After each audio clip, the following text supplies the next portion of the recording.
नागपुरातील अशोक चौक जवळ बांधण्यात येत असलेला इंदोरा ते डिगोरी उड्डाणपूल सध्या चर्चेचा विषय ठरलेला आहे।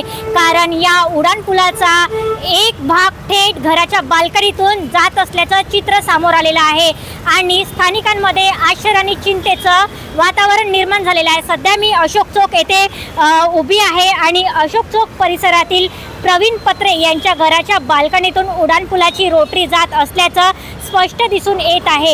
या पार्श्वभूमीवर NHAI पालिकेला पत्र पाठवून हे घर हटविण्याची मागणी केली आहे। मात्र हे घर अनधिकृत बांधकाम असल्यामुळे नुकसान भरपाई देण्याची कोणतीही तरतूद नाही असं महानगरपालिकेचं मत आहे।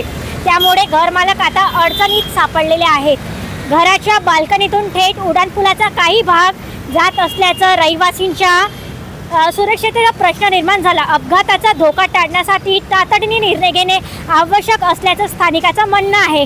इंदोरा ते डिगोरी या महामार्गावर जवळपास 1000 कोटी रुपयाचा खर्च करून हा उड्डाणपूल उभारला जात आहे।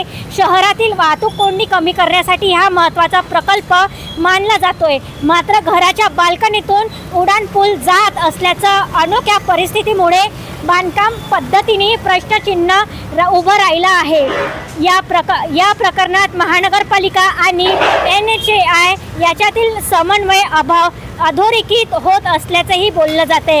आता हा मॅडम ज्या पद्धतीने घराच्या अंदरून गेलेला आहे याच्यावर बरेच सारे व्हिडिओ बनवले आहेत। तरी प्रशासनाने याच्यावर लवकरात लवकर दुरुस्त करून नागपूरच्या ज्या डेव्हलपमेंटमध्ये जे हसी मजाक होत आहे तो हसी मजाक झालेला नाही पाहिजे आणि याच्यावर लवकरात लवकर सुधार घेतली पाहिजे।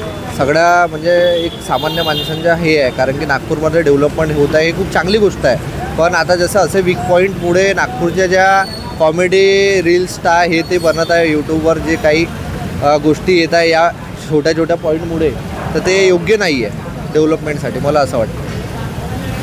एकीकडे शहराच्या विकासासाठी कोट्यवधीचा उड्डाणपूल उभारण्यात येत आहे, तर दुसरीकडे या प्रकल्पामुळे घर धोक्यात येत आहे। देशोन्नतीकरिता रिपोर्टर स्नेहा भोगे, नागपूर।